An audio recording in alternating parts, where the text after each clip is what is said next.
I'm Don Sherman, Car and Driver Technical Director, and this is the story of my 1967 427 Corvette Roadster. This is my home and the favorite room in my house where my toys live. When I was a kid in high school, I kind of treated Corvettes as my girlfriend. I didn't tell anybody this, it was my inner secret, but I didn't have a real girlfriend. So as a substitute, I had a fondness for two-seat convertible Chevys of the day. It was always at the back of my mind that I wanted to own one someday. It's way more fun to drive than the Cadillac I already had, and it's American. I mean, I took pride in the fact that this is America's sweetheart, America's sports car. We've got 6.5 generations of Corvettes, but I just felt it'd be something I would enjoy owning for a very long time and driving. The term mid-year for second-generation Corvettes refers to their mid-1960s timing. At their 63 model year start, a new independent rear suspension was the major chassis stride ahead.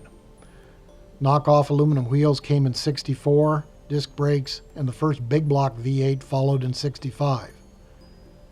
When the Corvette's third generation was delayed a whole year, the unplanned 67 model arrived with minimal exterior decoration and 4 427 cubic inch V8s to choose from. Looking back, many enthusiasts consider the last mid-year model the absolute pinnacle of classic Corvettes. And mid-year Corvettes went down the food chain and ended up in the hands of kids who really didn't have the resources to keep them in good shape. They were fast, but they kept blowing things up. So eventually, it wasn't worth too much money, and that's how I could afford it.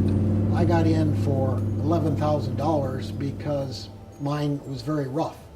It was sort of complete with a mix of good and bad parts. It was running. I could drive it away, but it was really just a drivable basket case that needed to come apart and needed a restoration. So I've learned over the years that you have to be patient with restorations. Corvette had a hard life as a drag racer. It probably blew up its original engine, which had 3 carburetors and 435 horsepower. And this was a replacement that just kept it going, but not very well. So I knew that this car was a great candidate to remove the body, fix the frame, restore all the chassis and suspension parts, and put it back together as an original looking 67 Corvette. Restoration is an affliction with no known cure. After you do one, you can't wait to do the next. And you want something different. You want a challenge. There's a lot more satisfaction involved doing it yourself than just buying a finished car that somebody else has put the work in. And of course, for whatever work you do yourself, I mean, it's basically free. So if you have the tools, if you have the space, if you have the time and the skills, you might as well do it. It's a great thing to do. I've enjoyed it thoroughly. Luck is an inherent part of every restoration project. There's good luck and bad luck. I was very fortunate because this car had sort of a charmed life, and it wasn't rusty and it wasn't wrecked. But you don't know that until you get it home and you inspect it carefully, until you take it apart. But that was the good luck I had. The frame itself was square, not damaged, not wounded, and it was a good foundation to build on.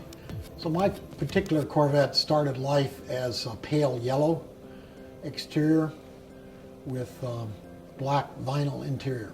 That was typical of the day. And I've got a soft spot for red interiors. My Cadillac has a red interior. My RX-7 has a red exterior. So I knew I wanted to go with a red interior. And that combination with a black exterior works pretty well. And it really puts a challenge to the body shop to do the perfect paint job, to get the panels flush and fitting together, because black shows imperfections. And if you don't have them, you've got a beautiful car. Overall, I think it's a fairly attractive car and really one of the most attractive designs ever conceived. I put in a few years at Automobile magazine. One of the interesting projects we had there was 100 coolest cars. And luckily, mid-year Corvettes won the coolest of all. So my car was the photo model on that. Basically, I had the car running about 1995. It wasn't finished, but it was in a running state. I got pictures of it with the suspension not at the right height, not the right wheels and tires, but I think it was in the dead of winter. It went up and down the street outside. So that was quite a thrill to hear it run for the first time. The sound is enough to wake the dead.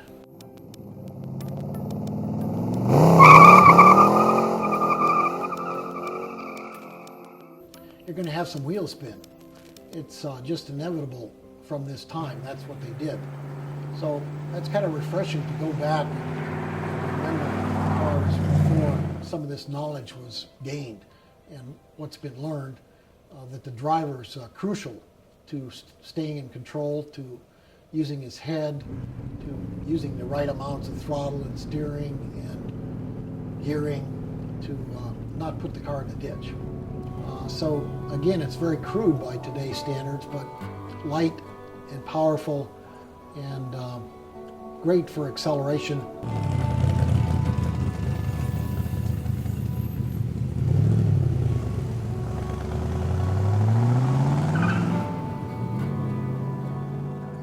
The plan is to hang on to these cars forever and hope that my sons will take care of them when they own them, and they'll keep them and enjoy them as I have. These cars become a time capsule.